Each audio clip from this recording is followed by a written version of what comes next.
Allora, Ira, what's the difference between Night of the Seven Kingdom and Game of Thrones? Um, well, I would say it's a little simpler. We're following only one character in this show, whereas obviously Game of Thrones is quite famous for following 10,000 characters. And because of that, we are very much immersed in one story. I'd say it's maybe a little easier to follow at the get-go, and but then a lot's riding on liking this one person, and luckily Sir Duncan the Tall is quite an earnest, honest, hopeful individual who is just going off trying to make something of himself. It's a bit of a coming-of-age story, and hopefully it will be reflected in other people's journeys around the world.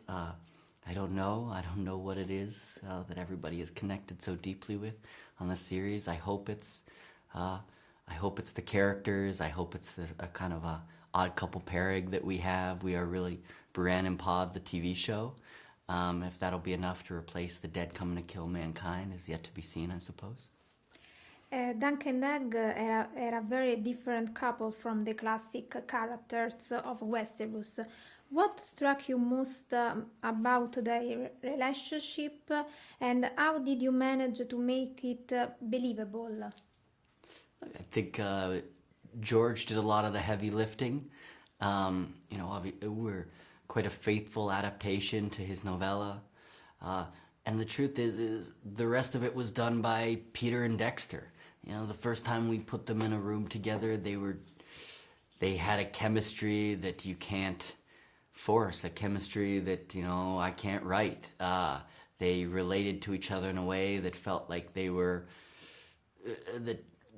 brothers, that they love each other but also fight and bicker with each other, and and that relationship has only progressed and gotten deeper and more complicated, and we're sort of watching a friendship be made, to be honest, as the first season of the show. They feel at the beginning a little stiff and nervous around each other, but then they warm up, and by the end it's a really lovely relationship that hopefully will take them through big portions of their lives.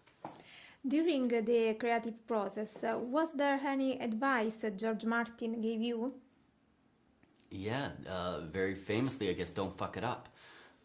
He said, although he read about that in the press, he's like, I don't remember saying that to you. He was just very helpful from the very beginning. With trying to figure out where we can expand on these novellas. Obviously, these novellas are about 90 pages long, and Game of Thrones is about 6,000 pages through 5 books. And so we had to explore new avenues of this world without changing the story. We want to begin where we begin and end where we end. But now we get a chance to spend time with Lionel Baratheon, hanging out with, which George loved, in the Baratheon tent, and getting to know Dunk and Egg a little bit more before we sort of flip things on its head. And really, he's just such in addition to obviously being the author of this universe, he's a fan. I don't mean of his own work, I mean of his, of knighthood. He always says, when other kids were all wrapped up in, what was it, science fiction, he just wanted to be a knight. That's where his true love is. I think that really comes out through these books, because we don't have dragons in here, and we don't have a lot of magic.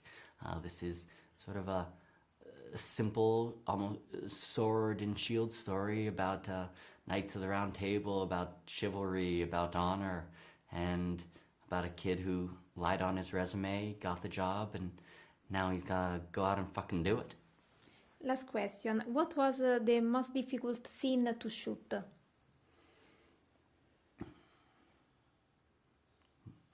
Funny enough, it was actually one of the very first scenes that we shot, which was Dunk and Egg inside the stables in the inn. We just had an off day. It was the beginning. There's, animals involved. nothing was going exactly as we needed it, and obviously Dunk and Egg are still getting to know each other.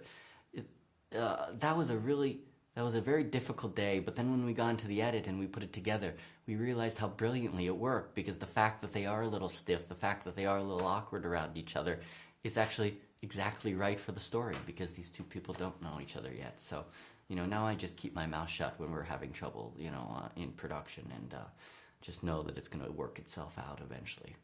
Thank you. No Thank you problem. so much. Thank you.